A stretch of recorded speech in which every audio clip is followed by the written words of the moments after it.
Thank you so much. Good morning, everyone. Thank you for the introduction. My name's Mosa. So yeah, I do a variety of things. I'm at Hyde Picture House as Creative Engagement Officer. I do partnerships and community working. I run a strand called Cinema Africa. Is it echoey? A little echoey. And I also do work with Scala Leads and support programmers to create their own community cinemas. Our panellists we have today, we have Steph Reed, who is a programmer at Watershed in Bristol and also contributes to the Cinema Rediscovered film programme. Also, they're a trustee of Bristol Palestinian Film Festival. We have James Bell, who's the senior curator of fiction at BFI National Archive and programmer of BFI Film on Film. And Abiba Coulibaly, who's a film curator with a background in critical geography. She programs for Film Africa, Open City Doc Festival, Magnum Photos Film Festival, and she runs the Brixton Community Cinema and Atlas Cinema. So the way we're going to do today is we have just over an hour. We don't have any presentations. We're going to keep it all quite conversational. I'm going to ask each of the panelists a question so they can contextualize what they do. And then we'll have a chat with some more questions. I'll come to you. With your questions, we really welcome contributions as well. Some of the questions that I'm posing to the panelists, if you guys have answers as well, we'd really love to hear them. Feel free to put them on the Menti thing or put your hand up. So, before I start with questions, just to give a bit of context on this panel topic, we're looking at new audiences for repertory film. Repertory, obviously, we were contesting that word maybe, or saying that there's many words that people use, old, classic, rerun. But we're looking at this new interest in rep cinema and how we're harnessing it or engaging with it. I wanted to give a little bit of industry context as well. I noticed that the UKCA conference did a panel similar to this, which was online, so I watched it and stole some bits.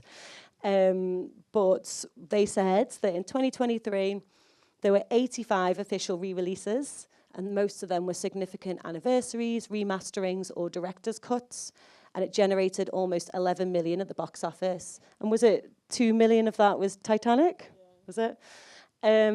But that stats doesn't include rep titles that we program outside of the re-release windows.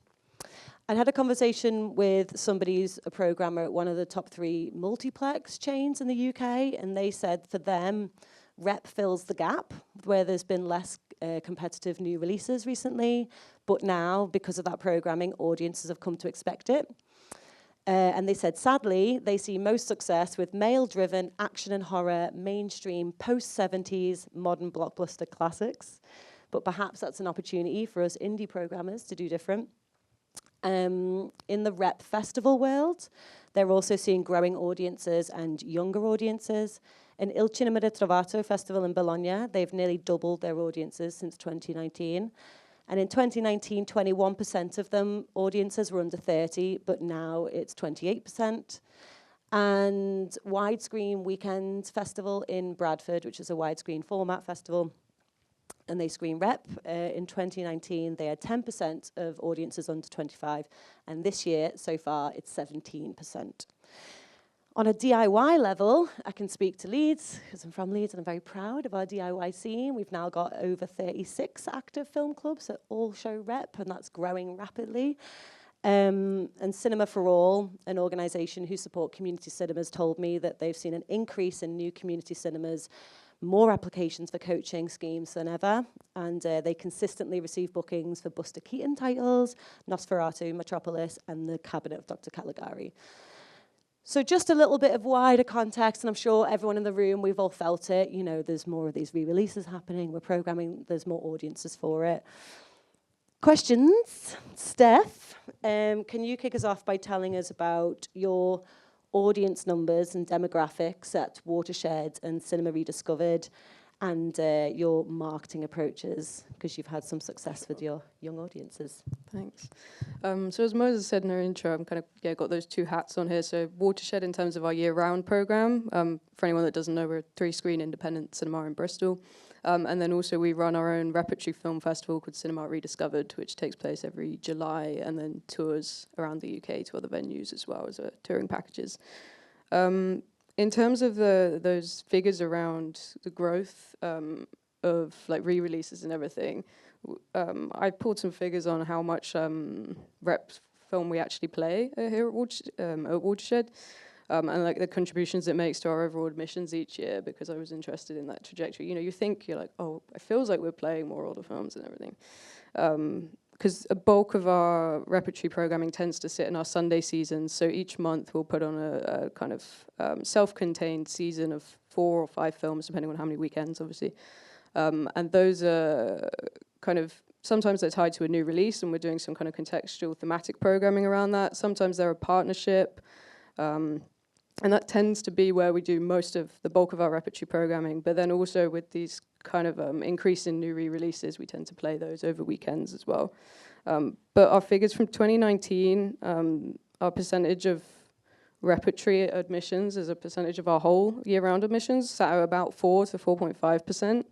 And that has grown year on year since after the pandemic. So 2021, it was at 7.3. 2022, it rose to 8. And in 2023, it was a huge 12.5% of all our admissions were for repertory films. And I have used the definition of repertory films as ones released 10 years since you played, playing films that were released over 10 years before that date.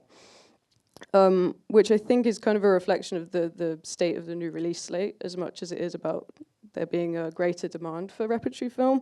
And I would say that I think a key contributing factor to that being so high in 2023 was the success we had with Stop Making Sense, the re-release of the Jonathan Demme film, which we played for like several weeks and actually sat within our top 10 films for box office for the whole year.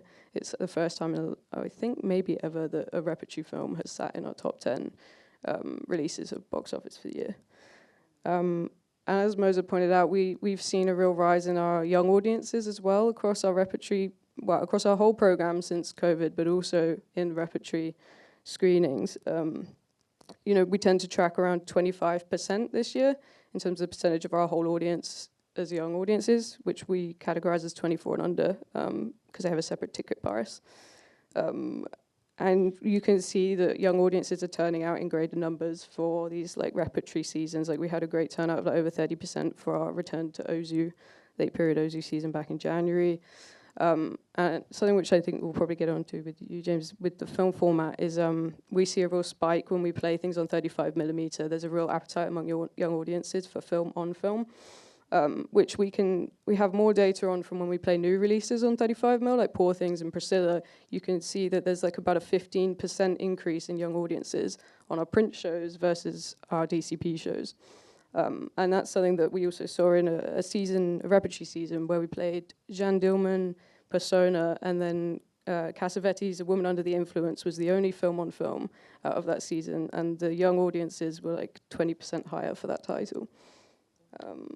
That's just a bit of an overview of the Watershed bit, and then obviously we have Cinema Rediscovered Festival, and we're out of time, so I'll be briefer on that. But this year we ran about 60 events over 5 days, and we had over 5,000 or nearly 5,000 ticketed admissions, which was up 21% on last year. So we've seen a real like increase in audience numbers, and 56% of our audience this year were first-time attendees of the festival. So not of the venue. That figure was slightly lower, but it does mean that we're bringing in a substantial number of new audiences this year. And I think part of that is due to how collaboratively the festival is programmed. There's a whole team of co-curators, especially something we're building on as part of this Other Ways of Seeing program, and inviting in kind of contributions and pitches. And we did something different this year as well with a Pitch to Park Circus kind of industry event as well, to encourage kind of up-and-coming curators to have a go and pitch in their ideas. We received over 67 submissions for that, which was really great to see. And yeah, again, young audiences for that were at 23.8% of survey respondents for the festival were young audiences. That's just my overview. It's amazing. It's really brilliant work. I wonder if you could just tell us a bit about how you're reaching those younger audiences and the marketing for it. So with the Sunday rep seasons that I mentioned, something we've been trialing since last June, and I've been like doing consistently each month, is we've been commissioning posters for each of the seasons to give them their own kind of sense of separate identity, and that's kind of quad artwork that we get printed out and displayed in the building, and then we also adapt it for use on socials. And we put out an open call for young up-and-coming artists to submit. We just ask them to submit a portfolio, and then guide them through a kind of a two-stage draft process of putting something together, but leave it really open to them and their interpretation. We just give them the kind of brief and the curatorial background of the idea. And that's been really great in a number of ways, because it's engaging kind of local artists who then also come along to a lot of the screenings and bring their friends, because they want people to see their work up on the screen and in the building. And so then they're sharing around the screenings. And it's just a beautiful way of giving a sense of separate visual identity to the repertory screenings in our program, so that they stand out a bit more. Yeah, we did a similar thing with Hyde Park Picture House, in the sense with our Black Again program, and that was beautiful. But yeah, it was great, right? Yeah, and we commissioned local artists. We're doing it again with another one. I think it's inspiring. I think your regularity with it and kind of building that into the part of the process is definitely something we're looking at as well. James, can you tell us a bit about your film-on-film audiences, and also interested in if you could tell us a bit about film formats, how it's important to them, and how are you engaging your audiences with film format? Yeah, sure. Can you hear me? Yeah. Yeah, I guess just some background about the festival for those who maybe don't know what it was. It happened in June 2023 over a long weekend at BFI South Bank. And the basis was everything was on a film print, apart from one film, actually. Mark Jenkin, we commissioned him to make a film, Dog with Discord, which was the only one, but we'll allow that through. Everything else was on a film print and taken from the BFI National Archive. So a team of curators, at that point, the festival was run by Robin Baker, who was the head curator, and I was working closely with him as kind of the co-programmer. But everything was drawn from the archive. I think it was, it was greeted as a success, certainly social media, and just the feeling around the weekend, there was this real buzz. But I was reflecting just before this about, just before the event, we were confident that certain films would do well, because the experience of stuff that would play at the BFI South Bank on a film print, anecdotally, we'd heard they did well. But what we weren't sure was whether there would be a core audience who would come out to see a particular title that just happened to be on a film print, or whether there would be a kind of broader engagement with just the idea of format. And what we really didn't want to pitch the festival as was a festival of nostalgia for what was. It was about come and see the materiality, the very different aesthetic and quality that you get from seeing something on film, whether that's a newly made film, whether that's a vintage nitrate print, or a 16mm, a 9.5mm, and everything in between. So we really wanted to push that side, and we really didn't know at that point quite how if people would engage with it in that way, or if they would just, some screenings would be full because the title was attractive. But I think as it turned out, and it's interesting, Steph, what you're saying, people really did engage, and particularly younger audiences engaged with the idea of format. So I'll turn to some of my own stats. I mean, 58% of the audience for the festival in general were under 44, 40% under 30. But for those audiences under 40, it was 89% said the key driver for them to come to the festival wasn't to see a particular title, it was just to see something to see a variety of things on different format. It was really that different experience and the kind of live performance aspect that you get from seeing a print. And interestingly, it was the older audiences, the over 65s, who said, it was actually the title they were interested in. The kind of seeing it on the print wasn't such a key aspect. So I think all of that just reinforces what you were saying, that format and seems to be something that younger audiences are responding to well. So yeah, what did we learn? How did we engage audiences? We really wanted to, as I say, not make it about nostalgia and put that different materiality at the forefront of things. So in writing about the films in the guide, we talked about the film and gave the synopsis, but of course also spoke about the history of the print itself. So the idea that each film print is a unique object and may have come into the archive at a different point and has its own life story. Its scars are kind of the bear witness to its life story, and all of that was really trying to communicate that aspect. And in the introductions, we talked about the history of the print. We made sure to credit the projectionists and talk about if there were particular challenges that came with doing that. Obviously, at BFI South Bank, there are particular things we can do there, that being the only cinema in Britain and one of the only two in Europe that can show nitrate prints. But that, which was great, of course, but there were other things that I think that's scalable, that sense of unique experience. So we had 8mm projectors, 16mm projectors showing old episodes of Henry's Cat and Play School for a children's morning, and watching the kids just feel the sense of the whirring projector behind them, the sense of a live performance. You could see that response was really heartening to see. So there were things like that. There were other things. Charlie Shackleton's film Afterlight, which people would have seen elsewhere. People were encouraged to help him come and make the print up in the BFI South Bank foyer beforehand. So there was that.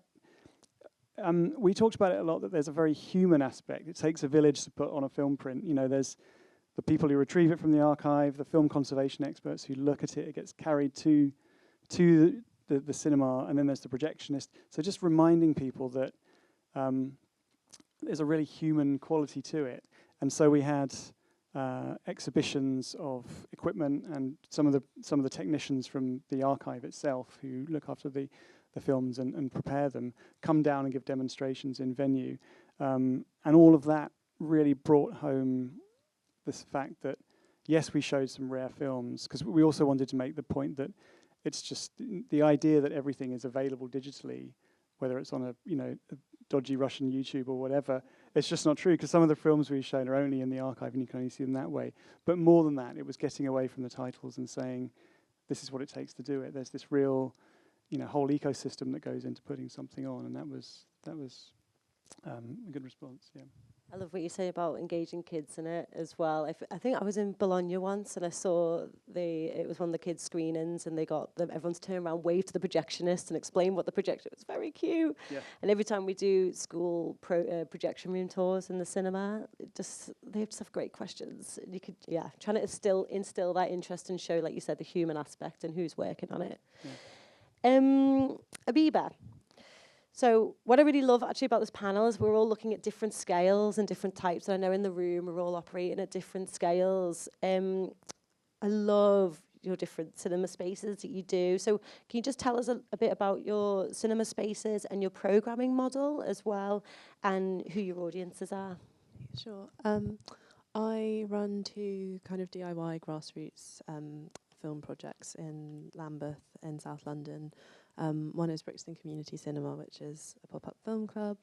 And for me, it's really kind of been an exploration in what the word accessibility means in cinema. I wanted to operate on a pay-what-you-can model because I thought that was like the most easy way to break down financial barriers in terms of who can afford to go to the cinema. There's one cinema in Brixton where I live, it's the Ritzy, and it's £17.50 to go there during peak time. And I just kind of thought, in response to that, when I was growing up, I think going to the cinema was like £5, £7, and I just wanted to create a space, even if it was like a temporary one, in which the price was not a barrier to people. But I also think once you remove financial barriers, there are a whole set of other things which are actually a lot more difficult to identify, define, and tackle. There are many kind of free art spaces, but it still doesn't necessarily mean that everybody feels comfortable in them. So I think the pay what you can part was the easy part, even though it's not easy because it's not that financially viable. But the more difficult part has been thinking about in terms of like spatial accessibility.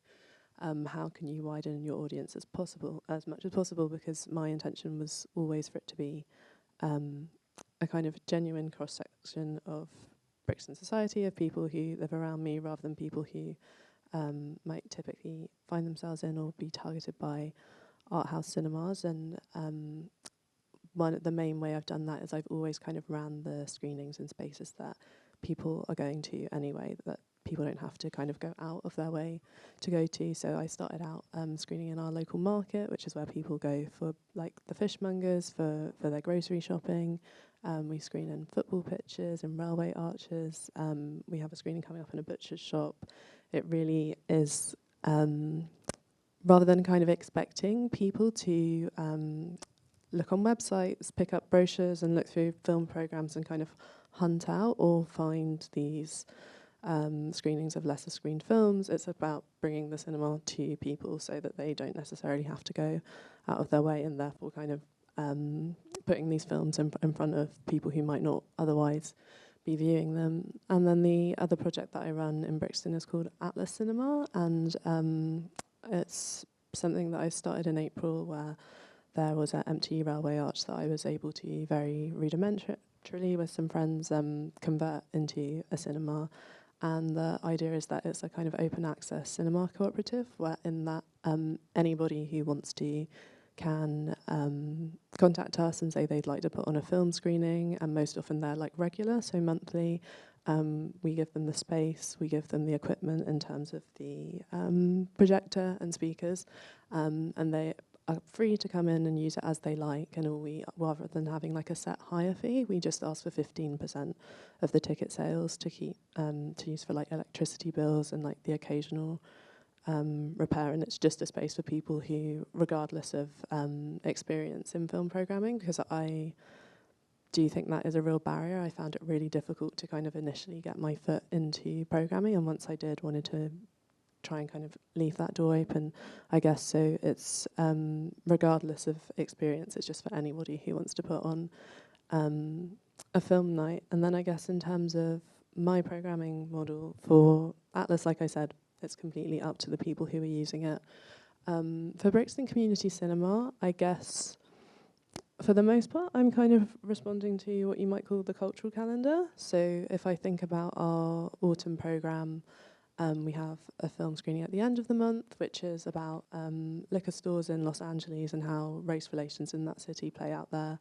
And it's a kind of crossover between East and Southeast Heritage Month, which is this month, and Black History Month, which is next month. Then in October, we'll be screening a film by a Palestinian artist that was filmed in Brixton, that kind of draws parallels between state violence in Brixton and Palestine. Because it will be 1 year since the start of the intensification of violence in Gaza. And in November, it's London Migration Film Festival, and that we'll be partnering with them, so that's kind of dictated what we're screening. Yeah. And so I love the model of Atlas and inviting people in, and this is a question for all of you, but it just follows on from what you were saying about partnerships. And I'm curious from all of you about how important is local partnerships in your rep programming and doing bespoke programming for your specific audiences where you are.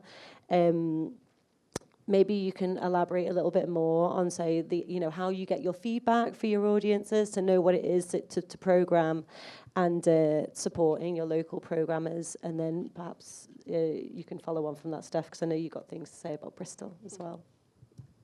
I guess partnerships with me, they start with the businesses and the market space in which I operate, and just approaching different businesses that I know have really kind of like loyal customers and being like, is it okay if we use your space for a screening? I know it's more of a commercial setup, but how would you feel if we used it for to put on like a cultural event one night?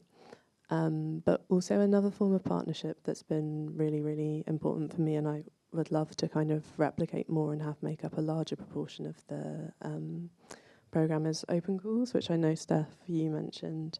But we've been running paid open calls for Lambeth and Southwark, so the borough that Brixton's in and the neighbouring borough residents, to like pitch ideas of screenings that they would like to put on, and we assist them every step of the way, and make sure that they're also reimbursed for the curatorial work that they're doing. And I think as much as you can try to like gauge and second guess what it is that your audience wants, you're also going to have blind blind spots. So I'm lucky. I think the scale of screenings, because I'm often in venues with like kind of 40 to 70 capacity. I really can just talk to people after screenings and like hear more about what they enjoyed, what they didn't, what they'd like to see.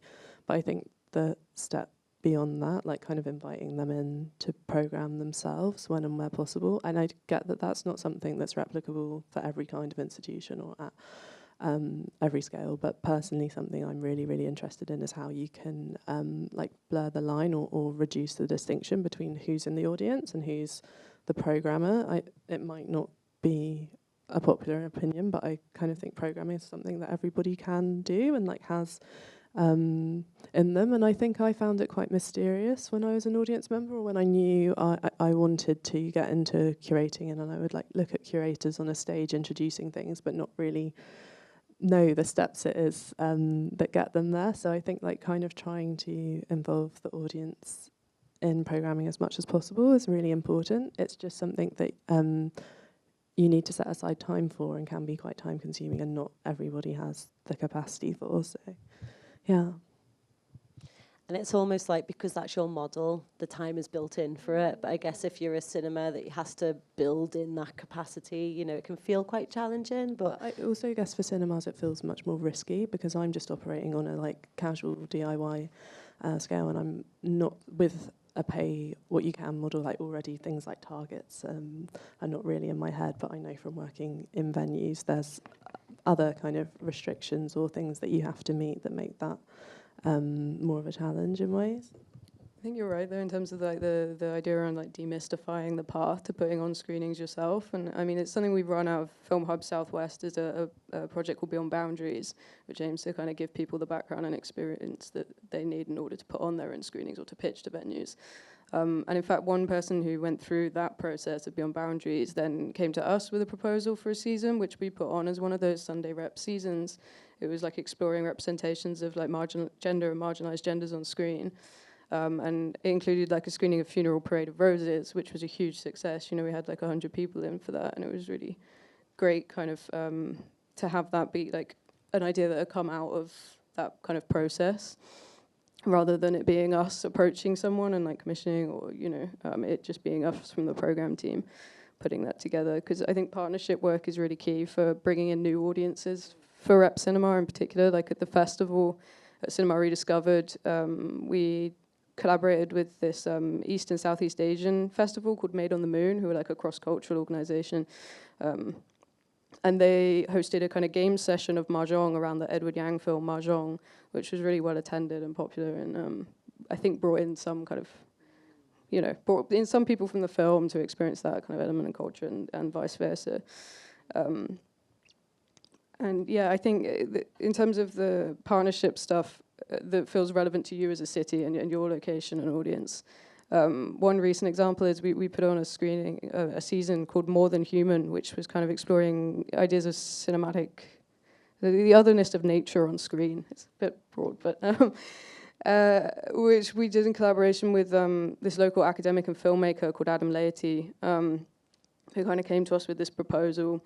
And we tied it in around the release of Wilding, the documentary, just as a bit of context. But you know, the program ranged from like screenings of Stalker, which, you know, sold out in Cinema One and was amazing. But then we managed to get some of that audience to keep coming back each week, and we had like 120 people in for the film with the Bjork narration about fungi, which is way higher audience numbers than I would have expected if we had just put that on as part of the program. And it was a nice mix of like Repertory films and then kind of newer one-off releases that maybe hadn't had a full UK theatrical release, and we could kind of spotlight in that way, which I think probably leads on to the well, you were I liked what you were saying to me before about how, you know, climate and folk horror is always going to do well.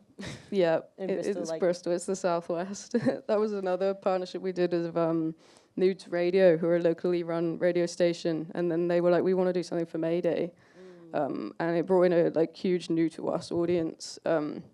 We had 200 people in for the Blood on Satan's Claw, and they'd arranged like a little live score for a short before the film as well to give a bit of an event element to it.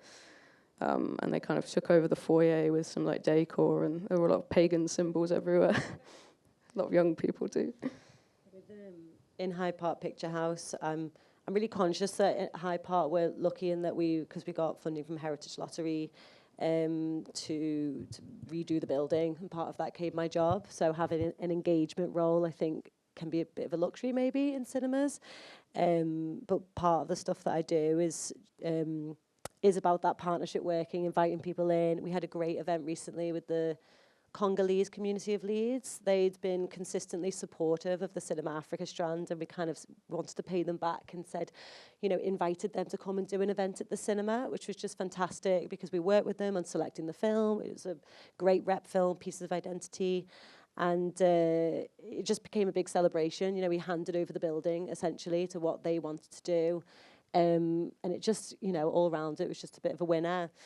The other thing I just wanted to say, again, based on the UKCA conference, I saw Prince Charles talking, and they were talking about the Prince Charles Cinema. And they were talking about how hard they worked to get their audience feedback, initially through social media, and then now with their feedback board that they have in the cinema. And they don't think of themselves as kind of curators and telling people what they should watch. They're more of a cinema jukebox. They just represent the requests of the audience, and that's working really well for them. I'm just going to move us on to a conversation about proactive and reactive programming. I know you've mentioned it a little bit before about kind of the cultural calendar moments that you might program for. And I just want to know how you felt about anniversaries, because I know that's something that we're all supposed to program to. Or whether you do linking up new releases with old films, or better known old films with lesser known older films. Or, do you do more reactive programming, so certain trends that come up, or political moments that are happening? I know that we often feel a pressure to respond and do kind of Palestinian screenings and fundraisings in Congo, etc. So I don't know who wants to start. Maybe I can. Yeah, say, go on. I guess, if I'm honest, sometimes the anniversaries can feel all too predictable. You can look ahead and you can almost know what's coming down the line for the next 3 years. Having said that, naturally there's the interest, and I suppose from thinking from my archival perspective and the kind of restorations we're doing, often we will be looking to tie a restoration in to a big anniversary, and I suppose then once that restoration is done and available, it then naturally then flows into opportunities to program around it. So I think it's probably inescapable and useful, and it does, but I think there is a challenge to say fresh things around the anniversary rather than just dutifully do what's been done before, maybe on the 65th anniversary rather than the 70th or whatever. But I also think there's a challenge to try and think, yes, kind of responding to the political moment or kind of other contemporary cultural moments like that, but also to try and create these things ourselves. Think imaginatively and draw juxtapositions of films that maybe, reveal subgenres or historical moments that maybe haven't been quite so in cinema that haven't been quite so understood. And in rep cinema, there's really a way to do that. I know I used to program. When I used to work at Sight and Sound magazine before being at the BFI, and we had a long-running season called the Deep Focus seasons, and what we would do is run editorial in the magazine to correspond with the season at the South Bank, and that was often subgenres or these historical moments, and it was incredible really how we did one on the psychological Western, say, and Johnny Guitar was re-released and did really well, and then all sorts of real curate's egg type films alongside it that, taken out of context, would never have got the audience that they did in that. So, and there's other examples of that, I suppose, that kind of, in doing that, you can foreground films that will never form the part of a retrospective around the director themselves, or would slip through the cracks otherwise, and be very, a small niche screening. But if you can find those kind of creative ways to link films together, that's a challenge for programmers, and I think it works. Do you want to respond? Sure. I think I can agree in that the idea of the whole anniversary re-release can sometimes feel quite arbitrary in terms of why the 75th year and not the 76th or whatever. But I do think that the kind of impetus it gives in terms of launching a re-release, and that then being a kind of concerted thing that happens at multiple venues is a really helpful organising factor in terms of drawing more press and attention to the re-release. But yeah, as you say, it's incredibly predictable. You like look at what was released 50 years ago, and you're like, oh, so that's going to be the major re-release for this year. What was the rest? Can't remember. I flipped the page now. I'm ready to move on. You were asking about pairing like rep cinema with new releases, yes, and about proactive and reactive programming. That's something we also try and do, is to like hook our rep seasons to a new release, because then we try to spotlight kind of smaller independent re-releases with that. So like that season I mentioned with like Jeanne Dielman and Persona, it was called A Woman on the Verge, and we programmed that to time with the release of Ennis Main. To, it was like a thematic link, and it was aiming to like both bring in an audience for the rep cinema, but also then like spotlight and highlight Ennis Main as a release we really wanted to get behind and draw audience attention to. So that's something we kind of think through quite carefully in those seasons, but they have become a bit more of a kind of format for also partnership work when partners come with a program, because it's a really reliable slot each week. That kind of audiences come to expect there to be a season on and look out for what that season is. What about yourself, Abiba? I do find the anniversary thing quite arbitrary too. I think there's something quite frustrating as a programmer if you're kind of only thinking in multiples of 5 and feel that you can't program until like a certain point is reached. And I also don't necessarily think that always coincides with when the climate is most right for those films to be seen. So me personally, it's something I do avoid. I think it works maybe from like a marketing standpoint. It just looks neat and tidy, but actually that's quite a superficial reasoning, and I don't think that we should have to follow it.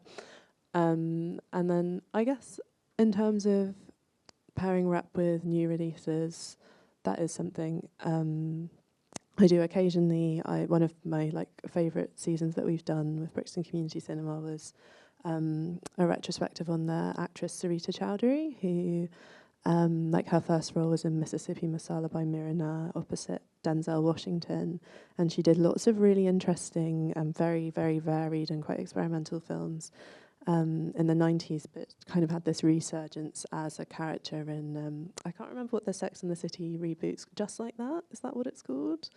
Sorry, as the Sex and the City. We were just talking about it before. But the I'm kind of like continuation of Sex and the City that came out in the past couple of years, and also in Rami. So I thought, well, she's kind of back, and like she had a Vogue cover and stuff, and I was like, oh, she's back in the popular imaginary. We can kind of like revisit her early work from the 90s. Or one of our next screenings coming up is Twilight City by Black Audio Film Collective, which is a film that I absolutely love, and we've paired it with a more recent film called Under Your Nose, which is activists looking back at London's Black Lesbian and Gay Centre, and they are the same young activists that appear in Black Audio Film Collective's film like 30 years prior, and it's really lovely to see like them kind of at the peak of their career and them reflecting and looking back, and that contrast has been really nice. But that being said, I actually don't think rep cinema kind of needs the strength of a recent release to make it enjoyable, to make it something that audiences want to come out and see. I think the kind of relevancy of rep film is quite detached from new releases, and I almost think like it doesn't need to be paired with something to be popular. I think you could almost argue that rap cinema, or archival cinema at least, for my age group and my peers and my audience, is something that's like really exciting and trendy even, and that people are interested in seeing without it kind of being bolstered by new releases. I think this takes us on to the conversation in which we started to have, where we were feeling like, what is rep and how rep is rep? And I know at Hyde Park Picture House, we tick a little box that says, if it's 20 plus years, then we kind of class it as an archive film. But then with my Cinema Africa programme, I really struggle with old and new, because every film that you see on the big screen feels new because it's not been seen on the big screen before. And like what you were saying there about your programming, you know, it's not necessarily needing to be programmed with new because of how you're contextualizing it as new, as an experience in itself. Can you talk to us a little bit about what you feel about what is rep, as in what's old and what's new? What do you classify in watersheds? Well, I think it's always a conversation. I've not stumbled on an agreed definition, to be honest. I've just used that 10 years kind of thing for ease of kind of putting just a set term on it, to give an overview of like the program, because I feel like before it reaches 10 years, you're just kind of putting a film back on almost, do you know what I mean? Not that that's a really helpful way of putting it, because that's essentially what you're doing every time you put a rep film on.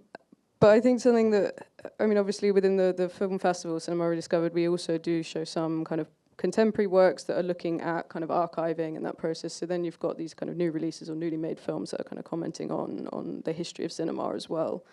And just to return briefly to that note about re-releases and waiting for these anniversaries and these moments and these things to actually play older films and classic films. Well, one of the kind of intentions in setting up Cinema Rediscovered, especially at that time in the calendar, in the year, is historically was a bit of a gap in terms of substantial independent releases around that time, because you know it's the summer blockbuster period. So part of the intention in putting the festival there was to kind of stimulate a bit of box office of our own over that period. And then, you know, that's evolved into the touring program, so then we can kind of launch films effectively there, which we can then offer out to other venues. So it kind of has that effect on a broader scale, which, you know, again, we achieve through partnerships with like distributors like Park Circus, Studio Canal, and even like tape and stuff with Alma's Rainbow at this year's festival and things like that. I've lost my thread of your question again. How rep is rep? Oh. I have to say, whenever we've tried in that Sunday format as well, just in terms of some things, you know, instead of always being success stories, some things that I've found that don't work are playing films that are too recently released. Like we did one season where it included like the worst person in the world I brought back as part of it, and the souvenir part 2, and it just, the audience numbers were really low. It was a thematically themed season, a thematic season over those Sundays, and the audience figures were really low for it, and it just didn't work and connect. And I do think you need a kind of 10, 15 year plus gap in order for audiences to want to revisit something.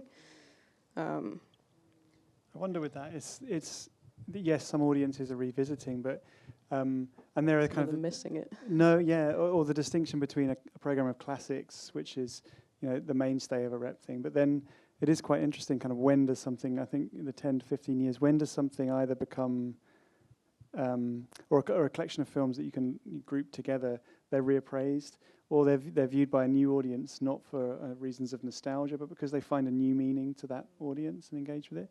And you know, and maybe that's accelerating that window, and it's actually, you know, because it does feel kind of insane to be seeing those re-releases of like Interstellar 10-year anniversary. Yeah. Like, sorry, what? Yeah. That was 10 years? Whiplash. I don't.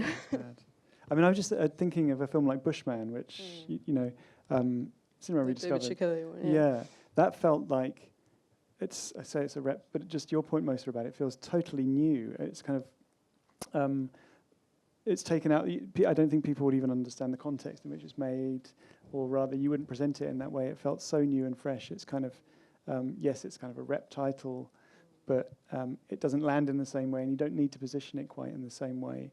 I think that's especially true of things that never had a proper UK theatrical release as well, when that is kind of its first proper showing or its first substantial showing in a number of venues. Is that your experience as well, Abiba, with your audiences? As in, these films are not new, but they're new to your particular audiences, or they've not been shown before on large screen?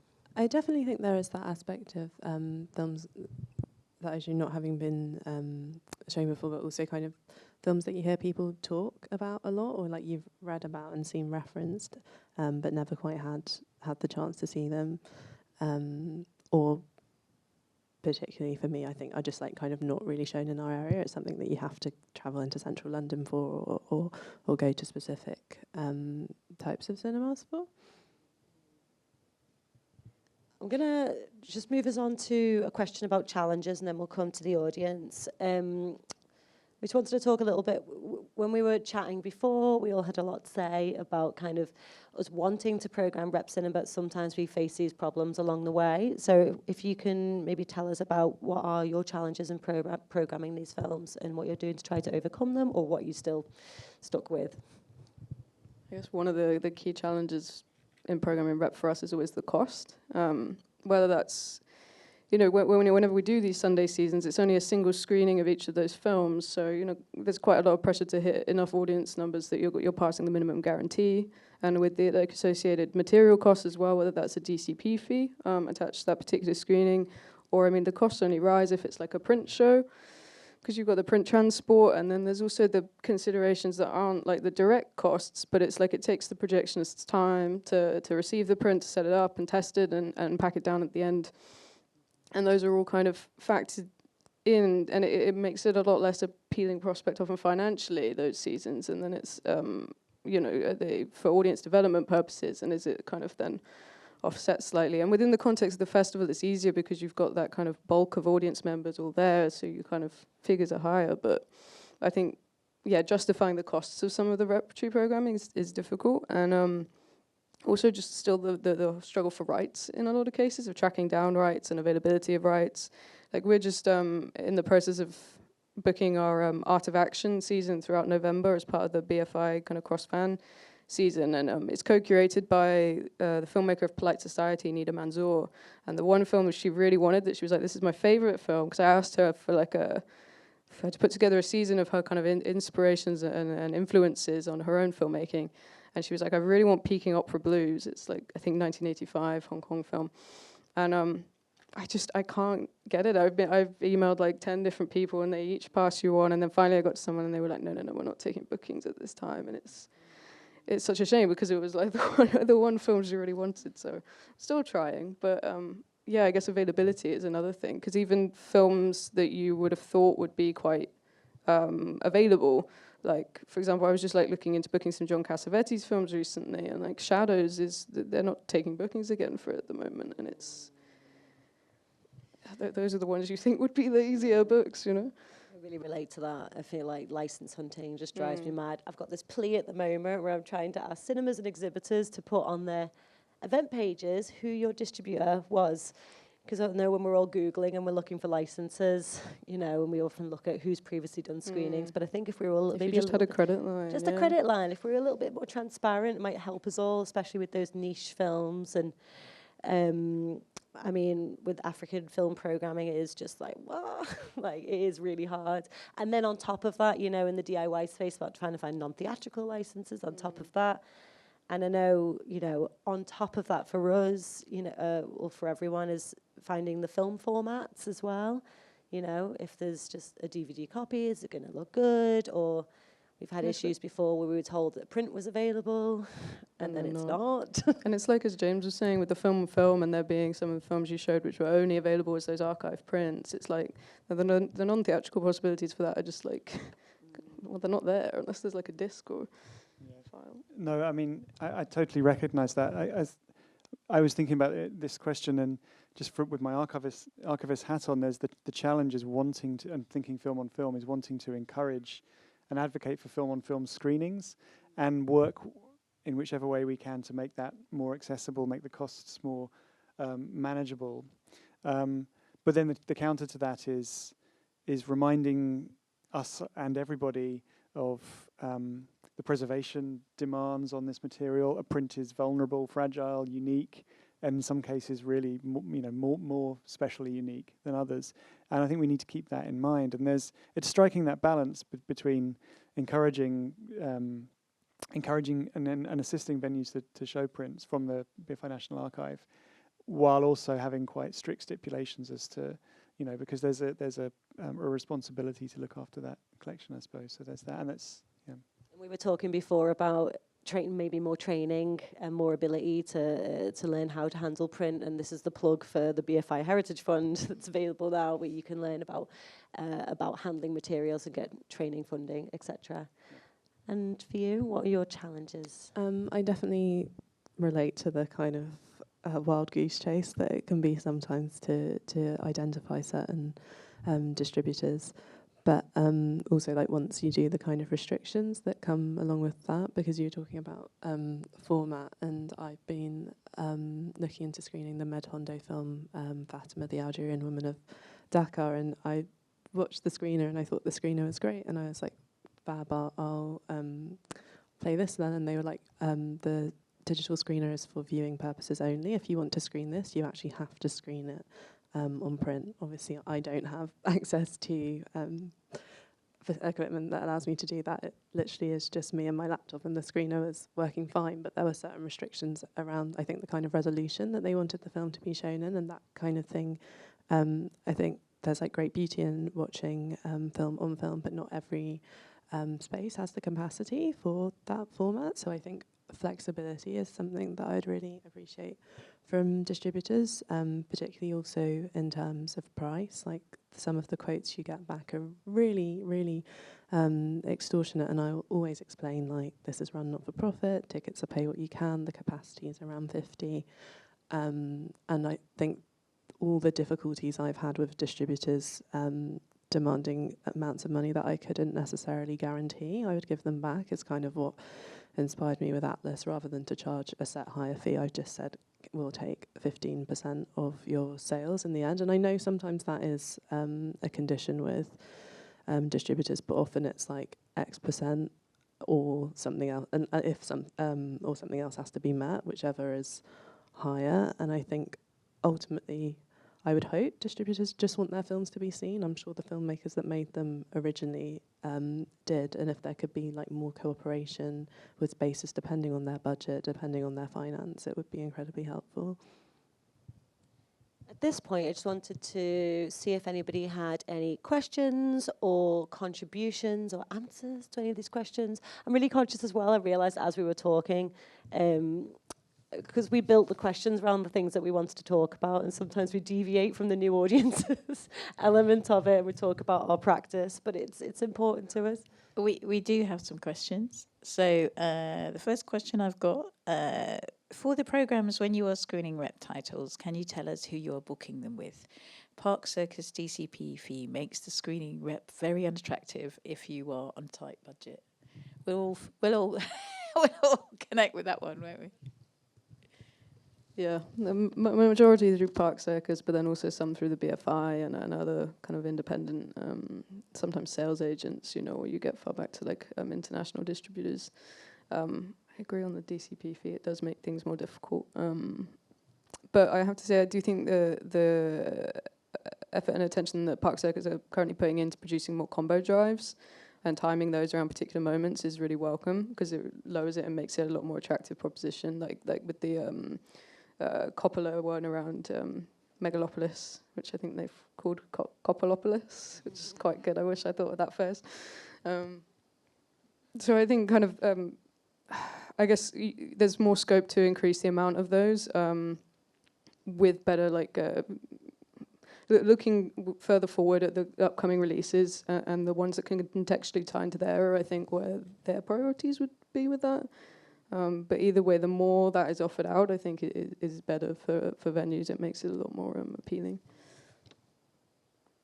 I book with a whole variety of distributors, especially because I do a lot of international titles, so I'm kind of always going down different rabbit holes. But I would really recommend Criterion and Janus seem to be handled together, and their titles are £75, at least for like community spaces, which is really, really, really affordable, and they've got such a great catalogue. And the Institute of Contemporary Arts as well. I think people know them more for their cinema, but they also distribute film, and their titles are £100. So I think those are both really, really great and affordable catalogues that people should look at. We've got another question, which this one is for James. There can be an expectation that more needs to be offered than just screening a film. theme displays, intros, or immersive experience. Does the BFI have any data on that? I don't think they do necessarily, do they? I'm not sure I quite understand what the... That there's a sort of expectation if you're Yeah. showing repertory films, archive films, that you have to do something else. You can't, that what helps is to show different things, is to have another experience with that. And that might be a theme display, or you might need an introduction or immersive experiences. I guess maybe the question is asking, do you have any data about that from the Film on Film Festival? Or has that been your experience, that there has to be something else? I guess for all of you, there has to be something else other than we're just putting this film on. The end. I think it was certainly our experience. It was certainly our intention to do that as well. It was, as I talked before a bit about the human quality of putting on a film. It felt in keeping to introduce it and acknowledge the projectionist and all the course that print had through its life and through the archive. So I would agree. I don't think that there has to be, but I would say it's to be encouraged actually to present and talk about these different aspects, because otherwise it is just putting a film on, in the sense of you're not contextualizing it thematically, culturally, but you're also not talking about the object as well.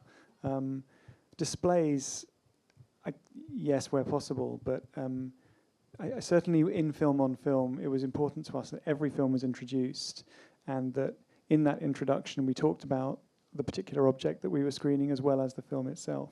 So there wasn't any challenge in doing that. That was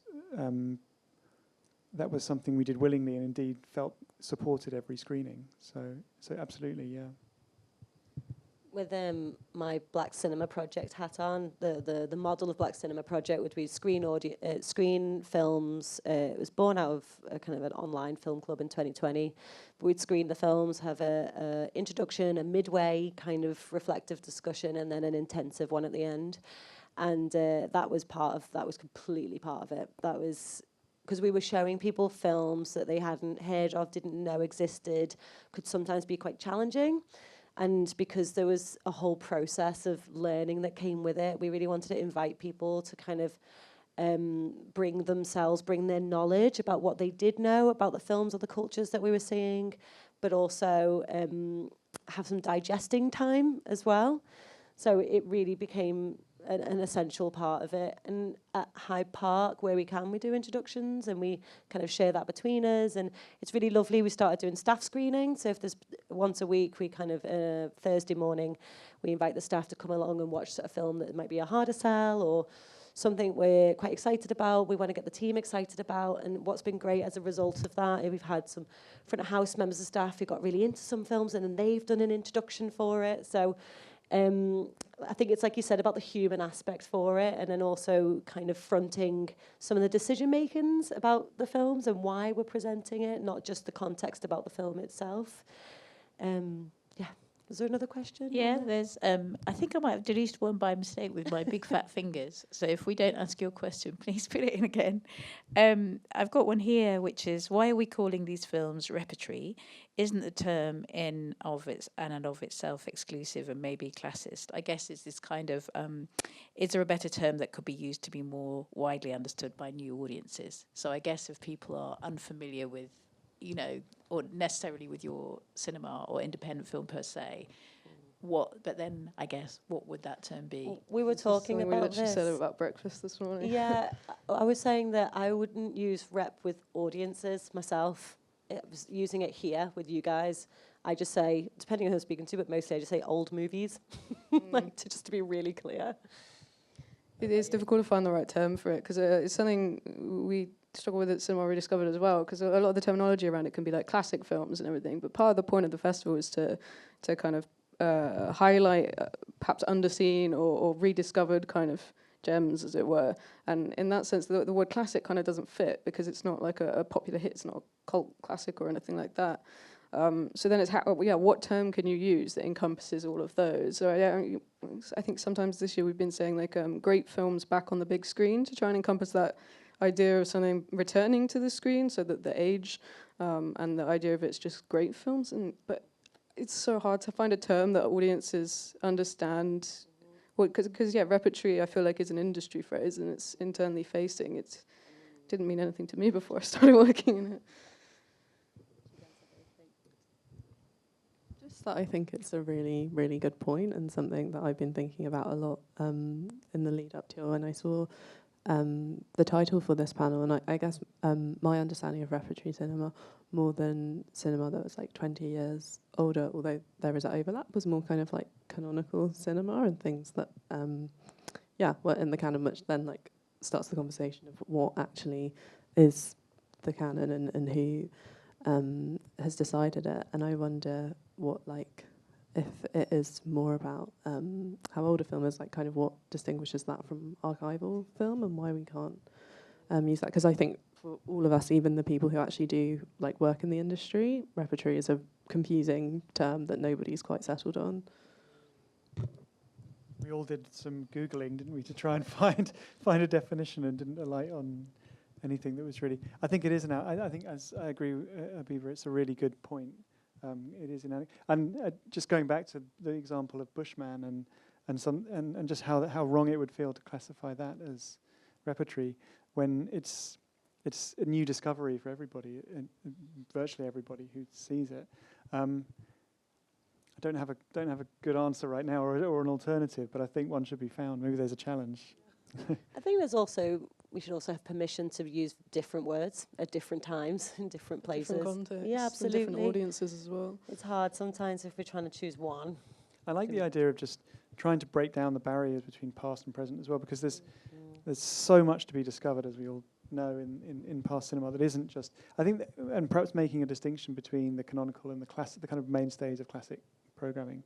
And just to kind of point out that newness means new to you, in most cases, or new to audiences, and so in a way downplaying the historical side and just saying this is this Bushman again to return to really seems to feel so contemporary in so many ways. So yeah. Before we go back to audience questions, because I really want to get this one in, I wanted to ask about, because Letterboxd was mentioned in the blurb of the panel, and I wanted to ask if you could tell us about how you're using Letterboxd and how your audiences are using Letterboxd, please. So we as Cinema Rediscovered have a organisational Letterboxd account. We set it up last year because obviously, we're aware of this growing trend, especially among young audiences, of them cataloguing their watching and going to Letterboxd to look for reviews, recommendations, lists, etc. And it was something we kind of wanted to be in on and have that conversation with your audience, especially because we knew that a lot of our really engaged core of cinephile audience are on that platform and are logging their watches, reading things there. It felt like a good way to connect with those people, especially given the slow breakdown of other forms of social media and modes of online engagement with your audience.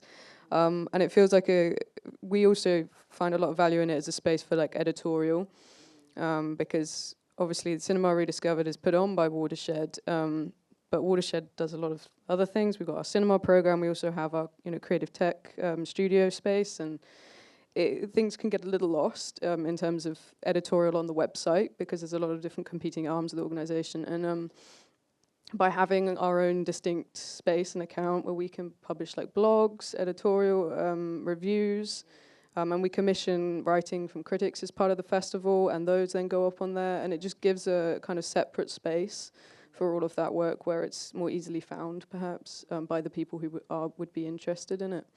But I would say at this point it's quite hard to track kind of engagement and stats from your audience on Letterboxd, and a lot of it is us kind of trawling through, whenever we played something at the festival, bless him, Nathan, our social media and engagement coordinator, would go online on Letterboxd, click on the film we'd just played, and look through the recent watches and see if anyone had tagged it with Watershed or Cinema Rediscovered to see if they'd watched it at the festival. So it was a lot of that kind of manual digging through.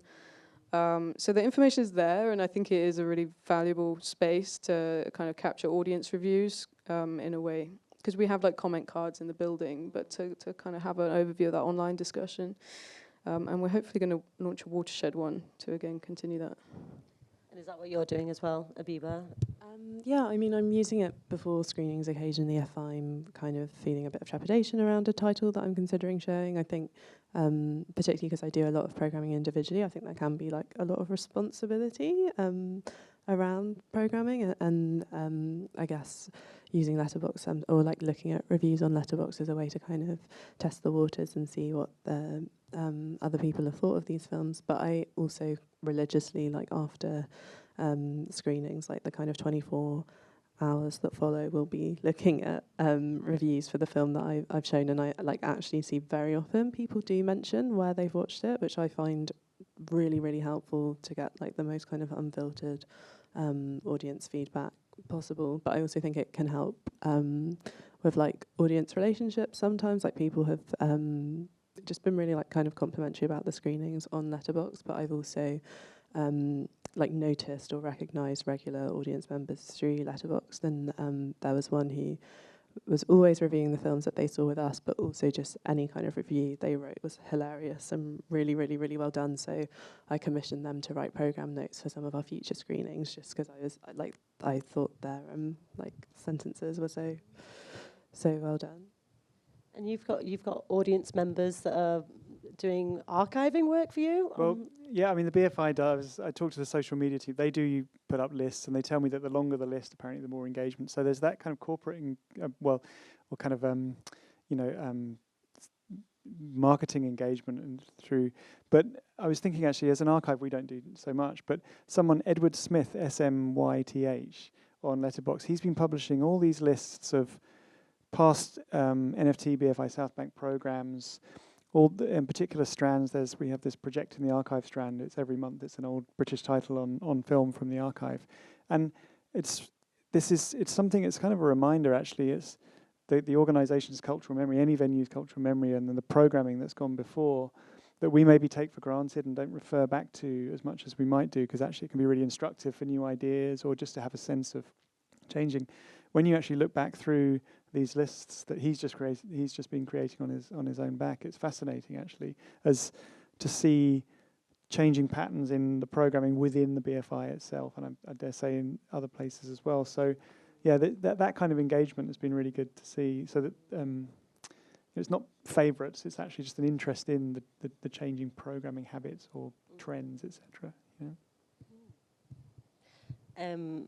I hadn't really even thought about checking Letterboxd after screenings, and like now you've said that. You should. People do tag where they watch it. Maybe we are in Hyde Park, maybe in the social team. Well, I don't know, but I think I'll take it back to the Scalarama a lot as well, because obviously everybody who comes along to Scalarama screenings is avid Letterboxd users.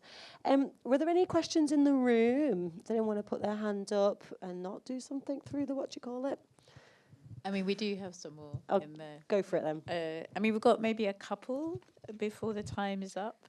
So maybe if I just say them together, even though they're not about the same thing. One is maybe a factual question for James, which is somebody who's a venue has found it quite difficult to find out if from the BFI, particularly around their archive titles, if they have subtitles, if rep titles will have subtitles. So that's something they found across the board, including BFI archive titles and, of course, 35mm. And does the panel have any advice about that? And the second one, so what is working for marketing rep in terms of, again, for everybody on the panel, what do you find has been working for you in terms of your marketing strategies? Do you want to start with the Should I subtitles? answer the first? I'll take that to the booking team at the BFI. And but I would also say, if there's particular questions around prints that are not in the distribution collection at the BFI but in the archive, do come to curators. Do email me or other curators, and we can look into material or offer advice around prints and the condition that we know. We're happy to do that too.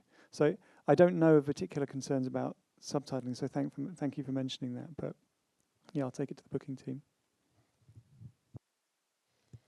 And so, with regards to marketing of rep, I was just thinking about again from a DIY perspective. One of the things I really appreciate about programming old films is you've just got a plethora of materials to pull from, and like past reviews. And we've got one of the Scalarama programmers has just screened Jackass 2. And, you know, interesting choice. It was the opener of the festival. But what was great about it is she'd found all these amazing quotes from John Waters about how much he appreciates the film, and, you know, and all of his thoughts about why those kinds of films are important. So just seeing how she then presented that on Instagram and seeing these kind of other creative interpretations of films, I just thought that was really interesting and really useful. And then everyone, you know, also I just think there's a lot, because I program a lot of old Hollywood movies as well in my other film club, Iconic Presents, and there's just a million gifts and kind of interactive media that you can use, which is just quite often fun, that you can be really playful with it. That's the thing. I think it opens so many opportunities to be playful and to also like, not capitalize is the wrong word, but make the most of your staff's enthusiasm for certain things as well. Like for Cinema Rediscovered this year, one of our front of house assistants, she always has a lot of those like punky badges on. It turns out she has a badge maker, and she made us a selection of badges based on the films in the program this year, from like The Colour of Pomegranates to she even made me some Bella Tarr ones that look like the Charlie XCX Brat album cover, which I have to say went like hotcakes. We got through 200 of them. But it's just the license to be more playful with it, and I think that then brings in a different audience, because it's a bit, you know, silly, but the Bella Brat badges, I had so many of our own like cafe bar staff not knowing who Bella Tarr, that was their introduction to Bella Tarr, and then some of them actually came to Saturn Tango and sat through all 6.5 hours of it or whatever. So I think it's just finding playful and alternative ways into things, and something we did is less marketing, but with the Stop Making Sense screenings we did last year, we kind of experimented and made the most of within the building having alternative kind of screening spaces, and used our Waterside 3 space to do a standing up version of that. We called it a gig edition, so that people could dance along to it, because it's such a like dancey film, and it you know, it sold out. It was hugely popular and people had a great time, and it just kind of opened up for us different perspectives on how you could present rep cinema as well, in terms of the way you're screening it as much as how you're talking about it. I completely agree. I think one of the things about rep cinema is like you have so much material to kind of trawl through, and I do all of my marketing on social media, so it has to be really, really visual, and having access to like these archival posters, or even you're talking about re-releases. I think one of the most popular posts I've done was when The Battle of Algiers was re-released in Japan in 2006. There was a new poster that went alongside it, and I found that on eBay, and that like really blew up to the extent that the son of one of the main actors in The Battle of Algiers contacted me and was like, do you know where I can get this? I'd love to gift it to my father. But I also think like of other really gorgeous, especially like foreign language films, like the poster for The Cow, the Iranian film from the 60s, is stunning, but also kind of looking beyond posters. So in the BFI archive, I found the contact sheet for Julie Dash's Daughters of the Dust, and I think everyone is quite kind of familiar with the stills, but seeing them in like a film format laid out next to each other as contact sheets was something that was like very familiar, but presented in a new format. And even when you dig up like old kind of articles from Sight and Sound and other journals, people really like the look and feel of things that are kind of like vintagey, and that's always worked really, really well for marketing for me. And also because to a certain extent you can access these archival images online, it's not necessarily something that costs a lot, it's just like a few extra clicks away. So I think we're at the end of the panel. We've run out of time, but thank you so much for our panelists and all your contributions. I really appreciate it. Round of applause for them, please. And see you all at lunch. We can all chat more then.